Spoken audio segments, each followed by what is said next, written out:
My name is Aliner Vance, and for 32 years I've called Rosewood, Virginia my home, a place of quiet streets and the scent of pine needles after a summer rain. My life here was a carefully constructed world, a vibrant tapestry woven with the threads of school drop-offs, library story times, and the comforting rhythm of our family dinner table. I was the silent orchestrator, the keeper of schedules and secrets, the one who knew exactly when our daughter Lily needed a quiet moment to herself after a busy day and when our son Thomas would thrive on an extra push to explore something new. I found a deep abiding satisfaction in making sure every piece of our lives fit together seamlessly, a satisfaction that often went unnoticed, like the foundation of a sturdy house. My days were a ballet of managing doctor's appointments, volunteering at the local animal shelter, baking the perfect batch of chocolate chip cookies for the school fundraiser, and ensuring that Arthur, my husband, always had a clean shirt for his morning commute and a hot meal waiting when he returned. We met in a whirlwind, a chance encounter that felt like fate, and within months we were married, building our life on a foundation of shared laughter and what I thought was mutual understanding. I believed our life was good, not perfect, but solid, built on the quiet, consistent love I poured into it every single day. Arthur, however, saw things differently. He was the charismatic one, the one who could charm a room with his wit and boundless energy, and he often took credit for the general sense of well-being that permeated our home, attributing it to his positive influence rather than my relentless, unseen efforts. I loved him, or at least I loved the idea of him, the man I married who promised to share the burdens and joys of life. But lately, a persistent hum of dissatisfaction had begun to resonate within me, a quiet whisper that I was becoming invisible, a ghost in my own home, my contributions shrinking into the background noise of his vibrant life. Then came New Year's Eve, a night meant for joyous countdowns and hopeful beginnings, not for endings. The television in the living room was already broadcasting early celebrations from Times Square, but our kitchen felt heavy with an unnatural quiet, broken only by the gentle hum of the dishwasher. Arthur stood across the polished granite island, his silhouette framed by the twinkling fairy lights I'd strung around the window.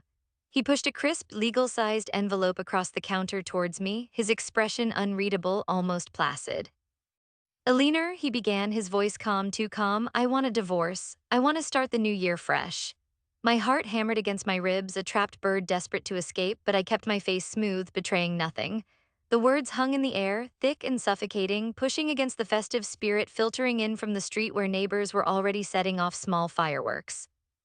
Before I could even process the profound shock, before the tears could even think about forming, he continued, adding a cruel twist to the knife he had just plunged into my chest.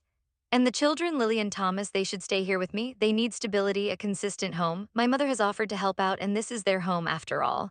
I stared at him, the man I had built a life with, the father of my children, and a bitter, unexpected clarity washed over me. He wasn't just ending our marriage, he was erasing my very existence as a mother, as the foundation of our family. He believed he could step into my shoes, that my 7 years of intricate, selfless labor could be easily replaced by his mother, by stability. It was the ultimate insult, the cruelest blow to my soul. He saw me as expendable, my role as trivial. He saw me as nothing more than a domestic convenience, easily dismissed, easily replaced. The dissatisfaction I had felt, the quiet whisper of invisibility, now roared into a deafening silence. My problem was no longer just a failing marriage, it was the audacious presumption that I was irrelevant, that my love and labor meant so little. My nemesis wasn't just a husband who wanted a divorce, it was a man who dared to believe he could simply erase me from the most important parts of my life, the lives of my children. An unsettling calm settled over me, a chilling resolve. I looked at him, truly looked at him, and for the first time in a very long time, I saw not the man I loved, but the man who had profoundly underestimated me. I simply nodded, a slow, deliberate movement. "Are you sure, Arthur?" I asked, my voice barely a whisper, yet firm. "Completely," he replied, his gaze unwavering, confident in his pronouncement. A small, cold smile touched my lips when he entirely misinterpreted. "All right," I said, my voice now clear and steady. "You can have exactly what you asked for." He expected tears, a fight, a desperate plea. He expected me to bargain, to diminish myself further. Instead, I gave him nothing but serene agreement, a silent promise that he would soon understand the true cost of his profound ignorance. The following morning, the house still looked the same, but it felt hollow, reverberating with the absence of my familiar rhythms. I had spent the night in a small, impersonal motel room by the interstate, the kind with thin curtains that barely blocked the morning light and a faint smell of disinfectant. Every time I closed my eyes, I saw Arthur's confident face, the legal envelope, his casual dismissal of my entire world. It twisted something inside me, a deep ache that threatened to consume me. But with each twist, my resolve hardened, crystallizing into a steely determination. I had walked out at 12 past midnight, just as the local news anchors were counting down to the new year, leaving Arthur standing in our kitchen, surrounded by the debris of party hats and champagne corks with the divorce papers and the children's backpacks lying neatly beside them. I had given him the blue pouch with Lily's emergency inhaler, the binder with Thomas's school logins and the pediatrician's number, the color-coded weekly schedule, and the laminated sheet of emergency contacts. I'd even left the spare keys to the family car, the one I used for all the school runs and grocery trips.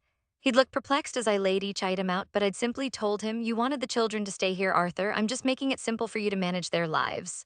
He'd nodded, almost relieved, mumbling something about maturity, maturity. Oh, he had no idea. At 6:43 that next morning, my phone buzzed, vibrating against the cheap nightstand in my motel room. Arthur's name flashed on the screen, a beacon of his dawning realization. I let it ring once, a gentle chime, then twice, a slightly more insistent melody. On the third ring, I answered, my voice steady, betraying none of the turmoil swirling within me. "Good morning, Arthur," I said, a slight lilt in my tone. There was a pause on his end, a long, telling silence. Then his voice, lower than I had ever heard it, laced with an unfamiliar strain. "Eleanor, where do you keep Lily's backup inhaler?" I almost smiled. "In the blue pouch, Arthur, the left zipper pocket, just like I showed you 100 times." Another pause, a shorter one this time. I could hear rustling, muffled shouts in the background, a child's plaintive cry. "And the school login?" he asked, a hint of desperation creeping in. "Inside Thomas's binder, Arthur, front sleeve, the password is written on the sticky note." I pictured it perfectly, the chaotic scene unfolding in my once orderly kitchen. The half-eaten cereal on the counter, the frantic search for a missing shoe, Lily refusing to eat her eggs because they weren't cooked just right, Thomas upset because his favorite purple water bottle was in the dishwasher. The dog probably barking incessantly at the delivery truck. The kind of morning I had navigated countless times, seamlessly, invisibly. 10 minutes later, my phone buzzed again. "Arthur. Eleanor, which lunchbox is Lily's and which one is Thomas's?" He pleaded, his voice thin with exasperation. "The Bentgo with the stars is hers, Arthur. Thomas has the one with the dinosaurs." He sighed, a heavy, audible sound. "And why are there 3 medications in this bag?" he questioned, his confusion palpable. "Because, Arthur, one is for school, one is for after school, and one has to go with him if the weather changes drastically as per the pediatrician's instructions." He went quiet then, a silence that stretched for a long, revealing moment. Then softer, almost meekly, he uttered the words that I knew would come. "You never said it was this much, Eleanor." I almost laughed, a hollow sound that caught in my throat. "You never asked, Arthur." The phone calls continued, a relentless assault on my quiet morning. By 8:12, he had called 4 times. By 8:40, the school nurse had called him once, probably regarding Lily's inhaler. And at 9 o'clock, his mother, the one who was supposed to provide stability and help, had apparently informed him she could assist only after her brunch plans. Each call was a victory, a small, vindicating moment in my lonely motel room, yet it still left a bitter taste. Hearing the chaos, picturing my children in distress, even if momentary, was agonizing. My heart ached for them, and a doubt, cold and sharp, pierced through my resolve. Had I gone too far? Was my silent revenge hurting them too much? The fear gnawed at me, the fear that perhaps Arthur would somehow stumble through, or that my children would suffer irreparably because of my absence. It was the lowest I had been, sitting there sipping stale coffee, listening to the echoes of my old life crumble, unsure if I was a hero or a monster. But then I reminded myself this wasn't about being a monster. It was about forcing him to see the monster he had created by dismissing me. It was about making him truly understand the invaluable, irreplaceable woman he had so carelessly discarded.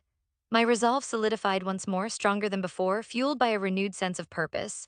At 9:17, as I stirred powdered creamer into a paper cup, staring out at the desolate January parking lot, my phone lit up again. "Arthur?" This time, when I answered, there was no confidence left in his voice, no hint of the placid certainty he displayed just hours before. His voice was utterly deflated, stripped bare of all pretense. "Eleanor," he said very carefully, almost pleadingly, can you please come by the house for a minute?" He wasn't asking about Lily's forgotten ballet shoes or Thomas's permission slip. He wasn't asking about a lunchbox or a medication. He was asking for me. He was asking for the silent architect, the invisible force, the woman he had dismissed. He was calling about my schedule, not the children's. I looked down at my lukewarm coffee, then at the quiet, lonely room around me, and for the first time since he had slid that envelope across the counter, a genuine smile spread across my face, a slow, triumphant warmth blooming in my chest. It wasn't a malicious smile, but one of profound understanding, of vindication. I had given him exactly what he asked for, and he had been crushed beneath the weight of it. I took my time getting ready, savoring the feeling of empowerment. I didn't rush. I drove back to Rosewood, the familiar streets now feeling foreign, imbued with a new sense of possibility. When I pulled into the driveway, the house that had once been my sanctuary now felt like a stage set for the final act. Arthur met me at the door, his quarter-zip shirt rumpled, his hair disheveled, a stark contrast to his usual pristine appearance. His eyes were wide with a desperate relief, his posture slumping. "Alina, thank goodness," he exhaled, stepping aside to let me in. The kitchen was a disaster, a true testament to the morning's chaos. Cereal was spilled on the counter, milk left out, backpacks strewn haphazardly. Lily and Thomas, looking overwhelmed, were huddled on the sofa in the living room, watching cartoons far too loudly. Arthur looked utterly defeated. I didn't realize," he began, his voice barely audible. "I didn't know how much everything was." I simply nodded, walking slowly through the kitchen, surveying the wreckage not with judgment but with a quiet sense of triumph. I picked up a spilled cereal box, placed a stray sock into the laundry basket. "No, Arthur," I said, turning to face him, my voice calm and steady, "you never bothered to look." He looked at me, really looked at me for the first time in years. All the charming confidence had evaporated, replaced by genuine humility and a profound understanding. "Please, Alina," he pleaded, his voice cracking. "I was wrong, so terribly, horribly wrong. Can we fix this? I'll do whatever it takes. The children need you, I need you." He reached out as if to touch my arm, but I subtly stepped back, maintaining the space between us. This was not about fixing his problem on his terms anymore. This was about reclaiming my life, my value. "Fix this?" I repeated, my gaze firm. "Arthur, you wanted a divorce, you wanted the children. You got exactly what you asked for, now let's talk about what I want." He flinched but then nodded rapidly. "Anything, Alina, anything you want," and that was the moment, the true climax. I didn't want to go back to being invisible. I didn't want to simply fix his mess and resume my role as the silent, undervalued caregiver.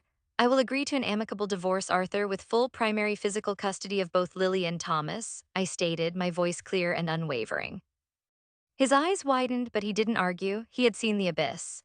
"I will take the house as it is the children's home, and you will contribute generously to their support financially and actively. Every other weekend, 2 nights a week, you will be solely responsible for them. No calls to me for forgotten inhalers or school logins. You will learn, Arthur, just as I learned to manage everything."